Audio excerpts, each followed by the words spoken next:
Gold trusted gold buyers. మీరు తాకట్టు పెట్టిన బంగారాన్ని విడిపించి ఈ రోజు ఉన్న మార్కెట్ ధరకు కొనబడును. నమస్తే సార్, ఎలా ఉన్నారు సార్? బాగుంది సార్. నిజంగా మళ్ళీ కరోనా వస్తే మన పరిస్థితి ఏంటి అంటారు? 2 లాక్డౌన్లకే మనం చాలా లో అయిపోయాము, ఫైనాన్షియల్గా కానీ చాలా ఇష్యూస్ ఫేస్ చేసాము. నిజంగా మళ్ళీ కరోనా వస్తుంది అంటారా? మీ పాయింట్ అసలు ఈ ప్రశ్నే తప్పండి. ఎందుకంటే కరోనా మళ్ళీ రావడం అనేది జరగల. అసలు 2019లో ఎప్పుడైతే మొదటిసారి కరోనా వచ్చిందో అప్పటి నుంచి ఇప్పటి వరకు ప్రతి సంవత్సరం కరోనా వస్తూనే ఉందండి, అందరికీ వస్తుంది. సో ప్రతి సంవత్సరం 2020 ఫస్ట్ వేవ్, సెకండ్ వేవ్, 21లో సెకండ్ వేవ్, ఈ రెండూ తీసేస్తే మిగతా టైంలో ప్రతి సంవత్సరం మనకు వచ్చే సీజనల్ ఇన్ఫెక్షన్, సీజనల్ ఫ్లూ ఇల్నెస్లు ఏదైతే ఉన్నాయో వాటిల్లో 15 నుంచి 20% ఇన్ఫెక్షన్స్ కరోనాలో వచ్చినవే. కానీ మనం టెస్ట్ చేయడం మానేసాం గనక కరోనా లేదు అనుకుంటున్నాం. ప్రజల దృష్టిలో ఏంటంటే జబ్బు ఎవరికైతే తీవ్రమై చనిపోతేనే అది కరోనా, చనిపోకపోతే మామూలు వైరస్ అనుకుంటున్నారు. కాదండి.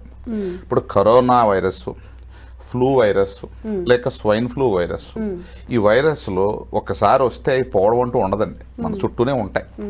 కానీ ఏంటంటే ప్రతి సీజన్లోనూ ఒక వైరస్కి వాతావరణానికి మధ్య జరిగే సంఘర్షణ వల్ల అందులో మ్యుటేషన్స్ జరిగి రూపాంతరం చెందుతూ ఉంటాయి.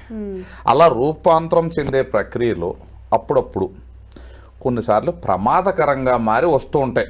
4 సంవత్సరాలకు, 5 సంవత్సరాలకు, లేక 10 సంవత్సరాలకు, లేక 100 సంవత్సరాలకు ఒకసారి కూడా రావచ్చు. సో మనం ప్రమాదం అంటే ఏంటి? ఫర్ ఎగ్జాంపుల్ ఒక 10 మందికి ఆ ఇన్ఫెక్షన్ సోకితే అందులో కనీసం ఒక్కళ్ళైనా ఐసీయూ అడ్మిషన్ వరకు వెళ్ళే పరిస్థితి, అంటే కనీసం 10% కేసెస్ కానీ ఐసీయూ అడ్మిషన్ వరకు వెళ్తూ ఉన్నాయంటే అది చాలా ప్రమాదకరంగా ఉంటుందని అర్థం. సో కరోనా వైరస్ మళ్ళీ రావడం అనేది తప్పు. ఆల్రెడీ ఉంది, మన చుట్టూనే ఉంది.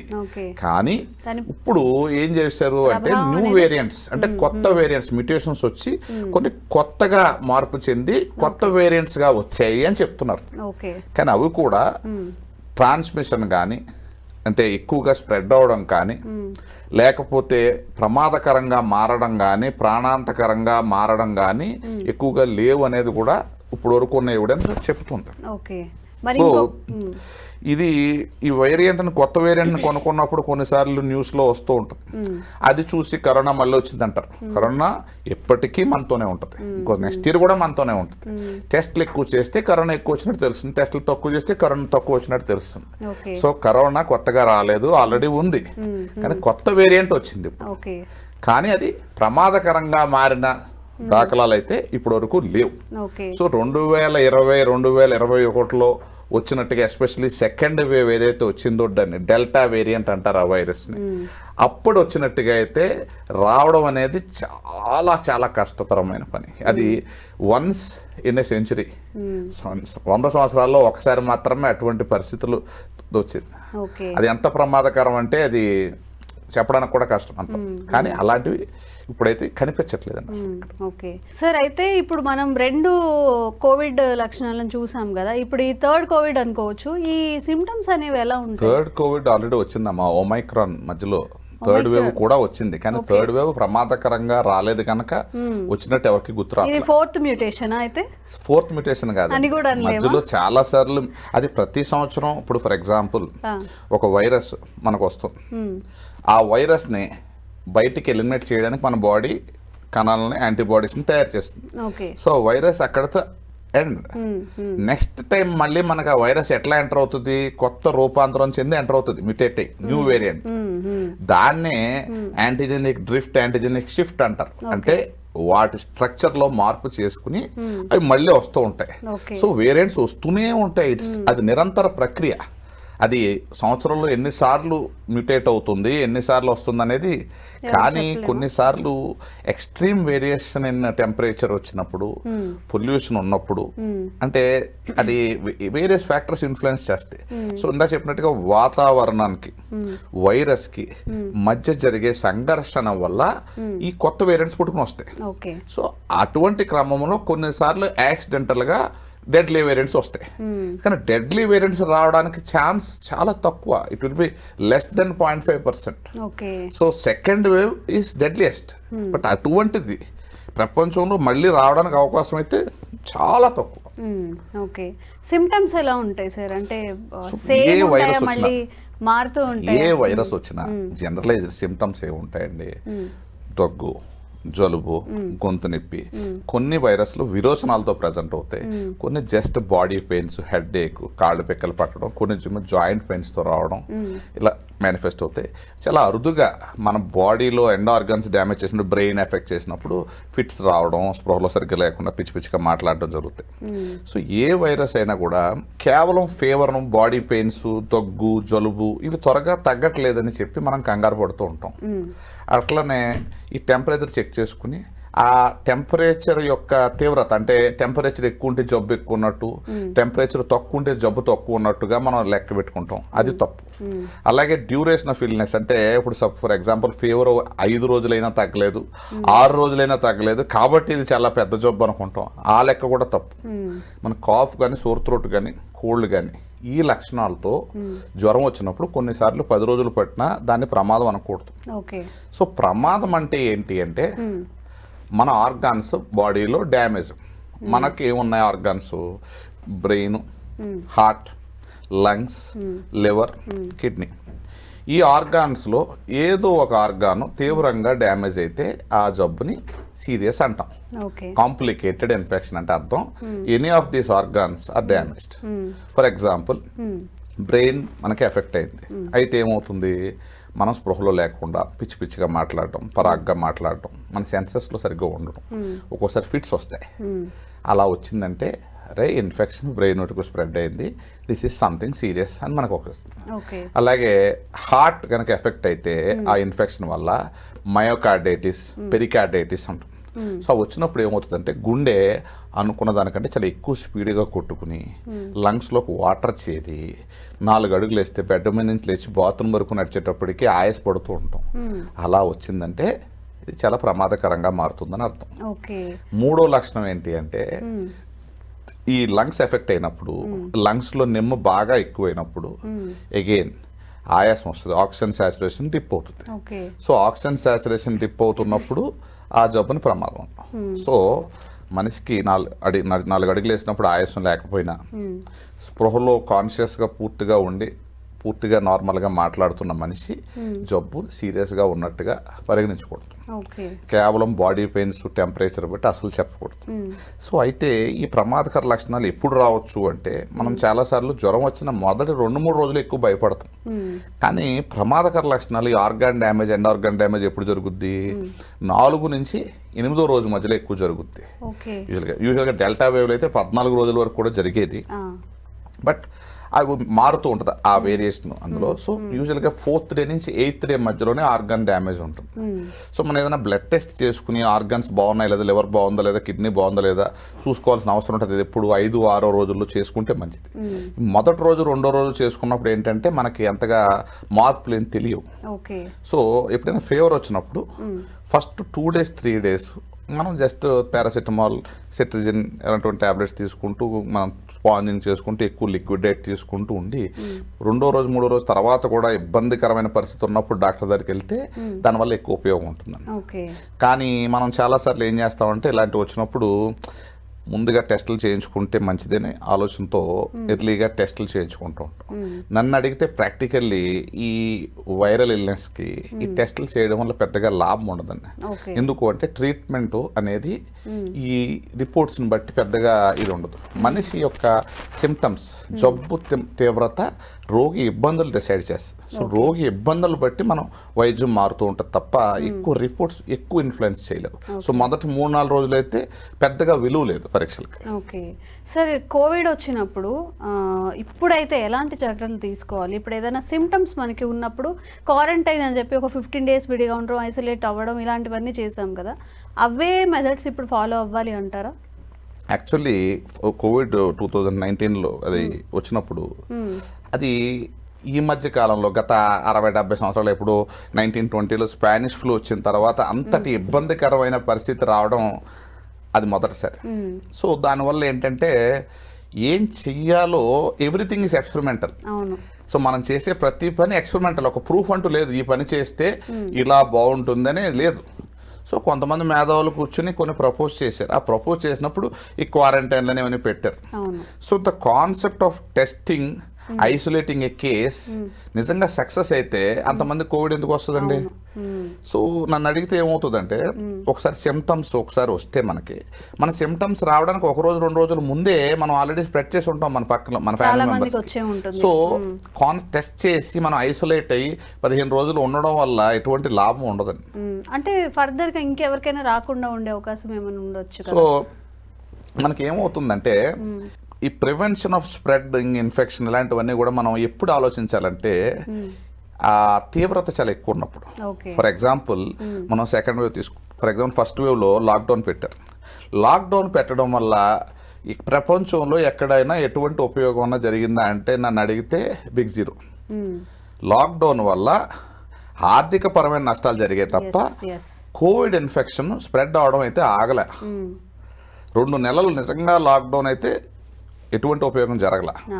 కానీ సెకండ్ వేవ్లో పెట్టిన లాక్డౌన్ నిజంగా ఉపయోగపడింది. ఎందుకంటే ఈ సెకండ్ వేవ్లో ఒక్కసారిగా సీరియస్ కేసెస్ స్పర్ట్ అయిపోయి పెరిగిపోయి ఒక్కసారిగా హాస్పిటల్ బెడ్స్ అన్ని నిండిపోయి ఆక్సిజన్ దొరకని పరిస్థితి వచ్చేసింది.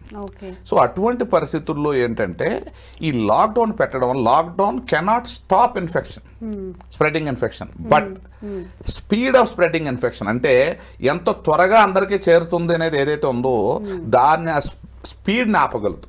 సో స్పీడ్ని ఆపడం వల్ల ఏమవుతుందంటే మనకి అట్లీస్ట్ టైం దొరుకుతుంది మనకి, అంటే మనం ప్రిపేర్ అవడానికి టైం దొరుకుతుంది. సో ఒక పేషెంట్ తర్వాత ఇంకో పేషెంట్ అనే పరిస్థితి వస్తుంది. ఒకేసారి అంతమంది వస్తే మనం అకామిడేట్ చేయలేం. సో ఆ సెకండ్ వేవ్లో పెట్టిన లాక్డౌన్ నిజంగా ఉపయోగపడింది. ఫస్ట్ వేవ్లో పెట్టిన లాక్డౌన్ 2 నెలల లాక్డౌన్ కూడా నిరుపయోగం అని నా అభిప్రాయం. ఓకే. సో ఈ మాస్కులు కానివ్వండి, శానిటైజర్స్ చాలా యూజ్ చేసాం మనం corona first wave second wave. మీరు అన్నట్టు ఇప్పుడు చాలా వచ్చాయి. ఇప్పుడు ఎలాంటి జాగ్రత్తలు తీసుకోవాలి, అవన్నీ యూజ్ అవుతాయి అంటారా మాస్కులు కానీ శానిటైజర్? సో ఇది అంత వ్యక్తిగత అభిప్రాయం అండి. ఇది మాట్లాడితే నేను మాట్లాడేది అయితే నా వ్యక్తిగత అభిప్రాయం. నేను అబ్జర్వ్ చేసిన విషయాలను బట్టి నేను చెప్పేది ఏంటంటే, ఈ వైరస్ ఇన్ఫెక్షన్ ఏదైతే ఉందో ఫ్లూ, ఈ నిజంగా స్ప్రెడ్డింగ్ ఆపడం అనేది ప్రాక్టికల్లీ చాలా కష్టమైన పరిస్థితి. సో మనం శానిటైజర్స్ వాడడం వల్ల దానివల్ల ఎక్కువ లాభం ఉందా అంటే పెద్దగా లేదండి. అలాగే మాస్క్ అనేది ఇన్ఫెక్షన్ వచ్చిన వాళ్ళు వేసుకుంటే ఆ డ్రాప్లెట్ స్ప్రెడ్ ఆవడం వల్ల ఉపయోగం ఉంటుంది. ఇన్ఫెక్షన్ రాని వాళ్ళు మాస్క్ వేసుకుంటే చాలా ఉపయోగం అని మనం ఎక్కడికి వెళ్ళినా ఏ ఎక్స్పర్ట్ని అడిగినా మాస్క్ వేసుకోండి, శానిటైజర్ వాడండి అని చెప్తారు. బట్ నన్ను అడిగితే that will not stop spreading infection. So జబ్బు లేని వాళ్ళు మాస్క్ వేసుకోవడం వల్ల పెద్దగా లాభం లేదు. కానీ మన ఆత్మసంతృప్తి కొరకు మనం జాగ్రత్తలు తీసుకుంటున్నాం, నేను ఏ తప్పు చేయలేదు అనిపించుకోవడం కొరకు హై రిస్క్ పేషెంట్స్ ఎవరైతే ఉంటారో, లైక్ క్యాన్సర్ పేషెంట్లు, కీమోథెరపీ మీద ఉన్న వాళ్ళు, ప్రెగ్నెంట్ లేడీస్ కానీ, గుండె జబ్బులు ఉన్న పేషెంట్స్ కానీ, చాలా ఫ్రెజైల్గా ఉన్న పేషెంట్స్ ఎవరైతే ఉన్నారో అటువంటి వాళ్ళకి మాస్కులు ఇలాంటివన్నీ మనం ట్రై చేయడం తప్పలేదు. ఎందుకంటే రేపు పొద్దున్న ఏదైనా ఇన్ఫెక్షన్ అరే మనం చేసి ఉండాల్సిందనే బాధ. కానీ practically speaking normal person wearing mask will not decrease the spread of infection. ఎందుకంటే వైరస్ అనేది చాలా చిన్న particle, even microscope can't see, electron microscope లో కనిపించే పదార్థం మాస్క్ ఫిల్టర్ చేస్తుంది అనేది చాలా కష్టమైనది. సో కొన్నిసార్లు వేరే N95 మాస్క్ ఇలాంటివి కూడా వచ్చాయి. కానీ నిజంగా ఇవన్నీ ఉపయోగం ఉంటే అంతమందికి ఎందుకు వస్తుంది first wave second wave covid? నన్ను అడిగితే almost 90% population is infected in 2020-21 some or other time. ఈ మెథడ్స్ అన్ని నిజంగా ప్రొటెక్ట్ చేయగలిగితే అప్పుడు అంతమందికి వచ్చి ఉండకూడదు. సో ఇవన్నీ నన్ను అడిగితే అంతగా ఇది కాదు. అసలు ఇటు జబ్బు గురించి మనం కేవలం డెత్ రేట్ పెరిగినప్పుడు, అంటే ఫర్ ఎగ్జాంపుల్ చైనాలో వచ్చింది, సింగపూర్లో వచ్చింది అని చెప్తున్నారు. సో ఎంతమందికి వచ్చింది, ఎంతమంది క్రిటికల్ అవుతున్నారు? క్రిటికల్ అంటే అర్థం ఏంటి అంటే లంగ్స్ కానీ హార్ట్ కానీ బ్రెయిన్ కానీ ఏదో ఆర్గాన్ పాడవడం. ఓకే. సో అలా పాడయి ఐసీయూలో అడ్మిట్ అవ్వడం అనేది పరిస్థితి వస్తే అప్పుడు మనకు అది important. So how many percentage of patients infected with this virus are getting admitted in ICU because of organ dysfunction. అలా జరిగితే మనం ఎక్కువ భయపడాల్సిన అవసరం ఉంటుంది. సో యాజ్ ఆఫ్ నౌ ఎక్కడైతే వేరియంట్ వచ్చిందో అక్కడెక్కడ కూడా ఇంత తీవ్రత అయితే రాల. సో మనం అసలు జలుబే రాకుండా ఆపడం అనేది జరగని పని. సో జలుబు రాకూడదు, నాకు దగ్గు రాకూడదు అనుకోవడం చాలా కష్టమైన పని. సో ఇవన్నీ నన్ను అడిగితే అతి జాగ్రత్తలు. ఓకే. సో అసలు ఏం చేయాలంటారు మరి? ఇప్పుడు ఎవరికైనా కరోనా డిటెక్ట్ అయింది అనుకోండి మన ఫ్యామిలీలో కానీ ఎక్కడ వర్క్ చేసే దగ్గర, వాళ్ళు ఎలాంటి జాగ్రత్తలు పాటించాలి? ఇప్పుడు ఈ మీరు ఏవి మాస్క్ కానీ ఇదంతా వచ్చిన తర్వాత ఇక్కడ ఏంటంటే మన బాడీని ప్రిపేర్ చేసుకోవడం చాలా ఇంపార్టెంట్. అంటే ఇన్ఫెక్షన్ అనేది సీజనల్గా, ఇవన్నీ సీజనల్గా వచ్చే జబ్బులు. ఓకే. ఎప్పుడూ ఒకసారి లాటరీ టికెట్ వెళ్ళినట్టు మనకి కొన్ని ప్రమాదకర వేరియంట్లు వస్తాయి. స్వైన్ ఫ్లూ వస్తుంది 2008-9లో ఒకసారి వచ్చింది, 2014లో ఒకసారి స్వైన్ ఫ్లూ బాగా ఇబ్బంది పెట్టింది. సో కొన్నిసార్లు మాత్రం ఇలా ప్రమాదకరంగా వస్తాయి. సో మన బాడీని ప్రిపేర్ చేసుకోవాలి. సో ఎవరు ఎక్కువగా ఈ ఇన్ఫెక్షన్ తీవ్రతకు లోనవుతారు అంటే ఎవరైతే ఎక్కువగా కూర్చుని ఉంటారు, ఫిజికల్గా యాక్టివ్, మానసికంగా సుఖపడి శారీరకంగా కష్టపడిన వాళ్ళకి తక్కువ వస్తుంది. మానసికంగా కష్టపడి శారీరకంగా నిద్ర సరిగ్గా లేకుండా నైట్ షిఫ్ట్లు చేసే వాళ్ళకి, దాని తర్వాత కూర్చుని తినే వాళ్ళకి, ఎటువంటి శారీరక వ్యాయామం లేని వాళ్ళకి, సరైన నిద్ర లేని వాళ్ళకి, జంక్ ఫుడ్ తినే వాళ్ళకి ఈ ఇన్ఫెక్షన్ తీవ్రత ఎక్కువగా వచ్చే అవకాశం ఉంటుంది. సో ఒక మనిషి బాగుండాలంటే సరైన ఆరోగ్య నియమాలు పాటిస్తే మనం ఈ న్యూస్లు చూసి భయపడాల్సిన అవసరం అయితే ఉండదు. సో మంచి నిద్ర, మంచి ఎక్సర్సైజ్. మంచి ఎక్సర్సైజ్ అంటే ఏంటి?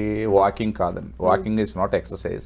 కొంచెం ఆయాసం వచ్చే పనులు చేయాలి. ఏదైనా కొంచెం మైల్డ్ జాగింగ్, మన కెపాసిటీ బట్టి మైల్డ్ జాగింగ్ చేసుకోవడం, బరువులు ఎత్తడం, కండగట్టిపడే పనులు చేయడం, జంక్ ఫుడ్ మానేయడం, అంటే ఎస్పెషల్లీ మైదా, బెల్లం, పంచదార ఇవన్నీ కొన్నిపాటి అవాయిడ్ చేసుకోవడం.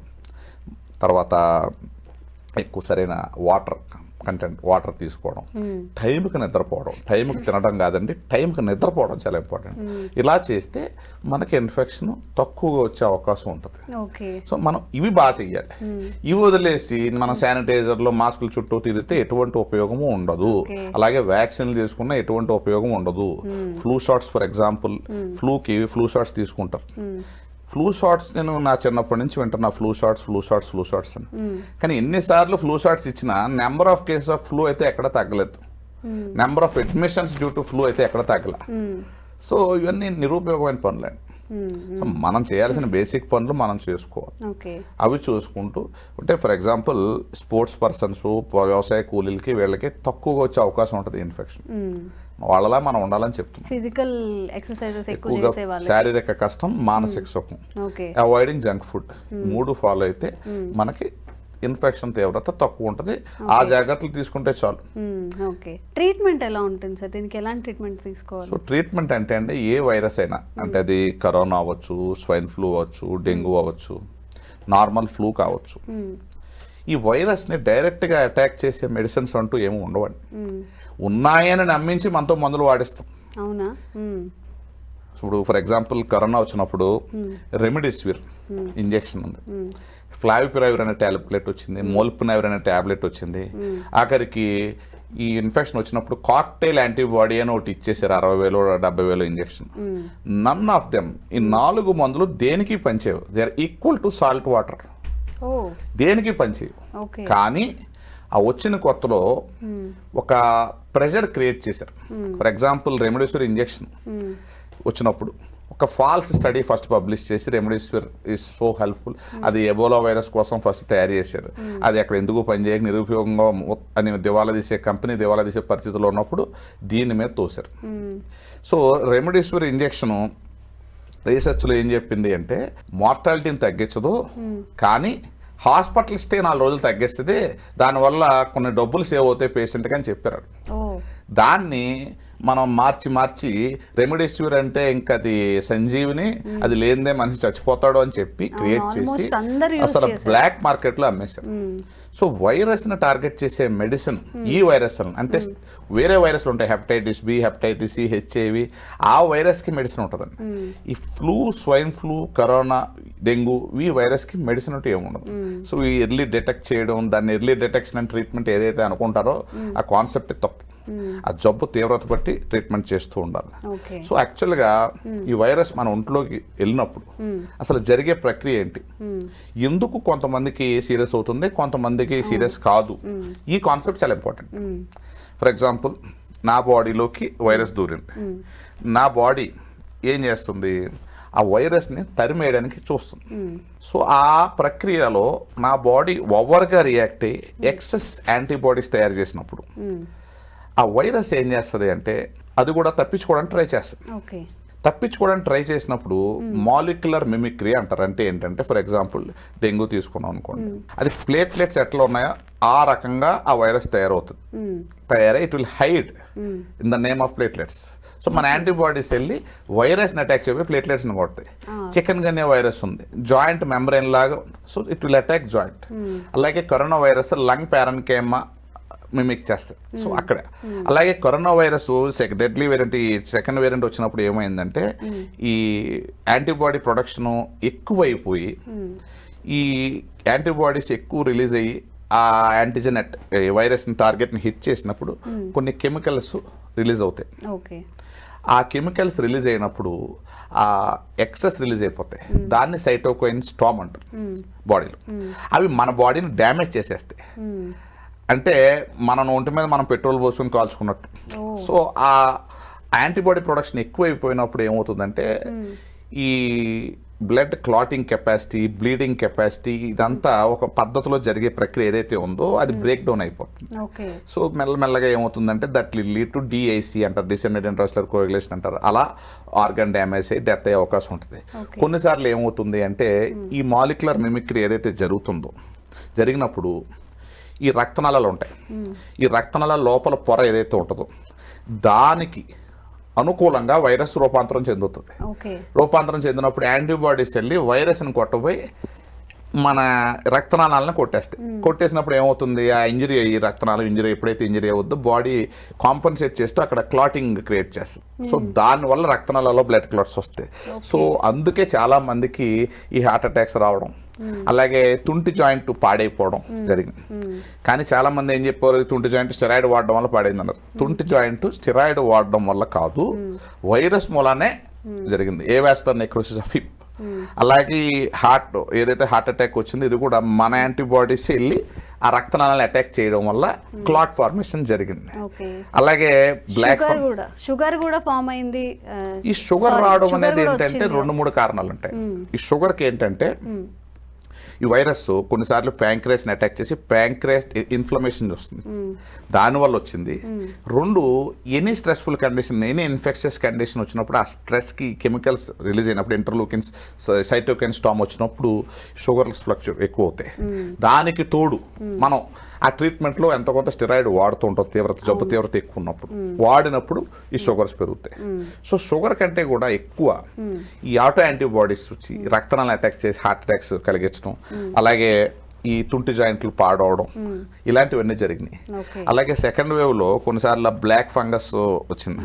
ఆ బ్లాక్ ఫంగస్ రావడానికి కారణం ఏంటంటే ఈ CD4 కౌంట్ అనే కణాలు, ఈ CD4 కౌంట్ అనేది ఈ కణాలు ఉంటాయి. ఈ CD4 కౌంట్ ఏదైతే హెచ్ఐవి వైరస్ ఎఫెక్ట్ చేస్తుందో ఆ CD4 కౌంట్ని తగ్గించేస్తుంది హెచ్ఐవి వైరస్. ఆ CD4 కౌంట్ని ఆ కణాలని ఈ మన యాంటీబాడీస్ వెళ్ళి వైరస్ ఏదైతే మన బాడీలో యాంటీబాడీస్ని స్టిమ్యులేట్ చేసి వాటి మీదకి ప్రయోగించింది. సో ఆ కణాలు పడిపోవడం వల్ల మన ఇమ్యూనిటీ తగ్గిపోయి ఒక సడన్గా బ్లాక్ ఫంగస్, మ్యూకర్మైకోసిస్ ఇన్ఫెక్షన్స్ ఎక్కువ వచ్చేసి ఎప్పుడైతే ఈ ఇన్ఫెక్షన్ తీవ్రత తగ్గిపోయిందో, ఈ కరోనా తీవ్రత తగ్గిపోయిందో ఆటోమేటిక్గా మిరాక్యులస్గా హీల్ అయిపోయినాయి. మ్యూకర్మైకోసిస్ నార్మల్గా డయాబెటిక్ పేషెంట్స్కి వాళ్ళకి వస్తుంది, అవైతే తగ్గవు అసలు క్యాన్సర్ పేషెంట్స్కి వాటికి. ఇందులో చాలా మందికి తర్వాత మిరాక్యులస్గా తగ్గిపోయింది. సో ఏంటంటే ఆ 2020-21లో జరిగిన చాలా పరిణామాలు ప్రపంచానికి కొత్త. So many things are experimental. కానీ అప్పుడు చేసినట్టుగానే ఇప్పుడు కూడా చేసేయాలి, సేమ్ మళ్ళీ ఫాలో అవ్వాలని మాత్రం తప్పు. ఆ వైరస్ని ముందుగా కనిపెట్టి దాన్ని ఏదో మందులు వాడే చంపేద్దాం అనుకోవడం అంతకన్నా తప్పు.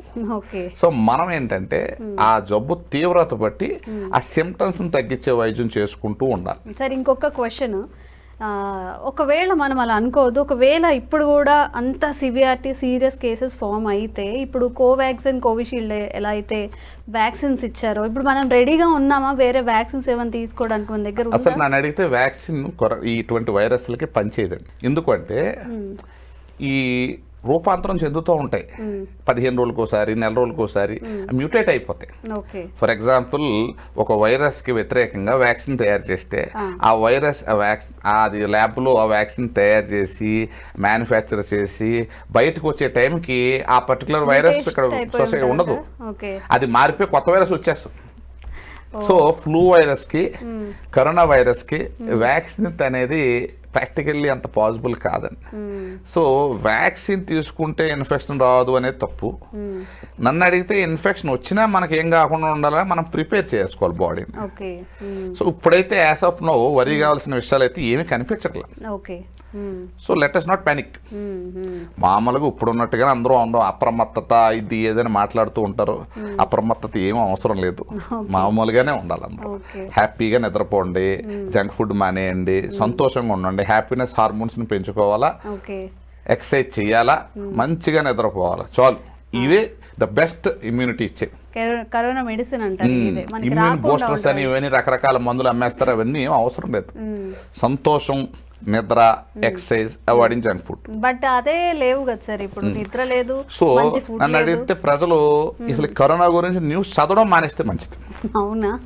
మొత్తానికి చదవడమే చదవడం మానేస్తే ప్యానిక్ అవ్వకుండా ఉంటారు. లేదంటే మామూలు జలుబుకు కూడా పాపం చాలా మంది అన్నెసరీగా డబ్బులు ఖర్చు పెట్టే పరిస్థితి వచ్చేస్తుంది. సార్ కానీ కేసెస్ ఉన్నాయి అని చెప్తున్నారు కదా, అసలు హైదరాబాద్ లో ఒక కేసు ఉందని చెప్తున్నారు. నేను అనేది ఏంటంటే మీకు చెప్పేది ఫస్టే చెప్పాను, ప్రతి సంవత్సరం 2022, 2023, 2024 ఈ 3 సంవత్సరాల్లో వచ్చిన సీజనల్ ఇన్ఫెక్షన్స్ లో 15 నుంచి 20% ఇన్ఫెక్షన్స్ కరోనా వల్ల వచ్చినవే. కానీ మనం టెస్ట్ చేయలేదు కనుక మనం కరోనా లేదు అనుకుంటున్నాం. ఇప్పుడు టెస్ట్ చేస్తే కరోనా ఉంది అనుకుంటున్నాం, అంతే తేడా. కానీ ఇక్కడ కొత్త వేరియంట్ వచ్చింది, అది న్యూస్. సో బట్ అంత డేంజరస్ గా లేదు. డేంజరస్ గా ఉందని ఎప్పుడు చెప్పుకోవాలా? డెత్ రేట్ గానీ number of patients getting admit in ICU ఎక్కువైనప్పుడు, జస్ట్ బికాస్ ఎక్కువ మందికి వస్తే అది ప్రమాదం కాదు, ఎక్కువ మందిని ఐసీయూలో జాయిన్ అయ్యేలా చేస్తే అది ప్రమాదం. సో అది important. So sedentary life style, కూర్చొని పనిచేసే వాళ్ళకి, ఫిజికల్ ఎక్సర్సైజ్ లేని వాళ్ళకి కరోనా వచ్చే ఛాన్సెస్ ఉంటుందంట. చక్కగా ఫిజికల్ ఎక్సర్సైజ్, చక్కగా నిద్ర, మంచి ఫుడ్ తీసుకుంటే కనుక మనకి మెడిసిన్ని కొంతవరకు తగ్గించి ఇదే మనకి బూస్టర్గా పనిచేస్తుంది అని చెప్తున్నారు. సో ప్యానిక్ అవ్వకుండా, మనకి ఇప్పుడు అంతా కేసెస్ ఎక్కువ అవ్వలేదు, డెత్ రేట్ లేదు. ఒకవేళ ఐసీ వరకు తీసుకెళ్తే మనం భయపడాల్సిన అవసరం వస్తుంది అని చెప్తున్నారు. సో ఈ జాగ్రత్తలన్నీ పాటించండి. Thank you sir, thank you so much.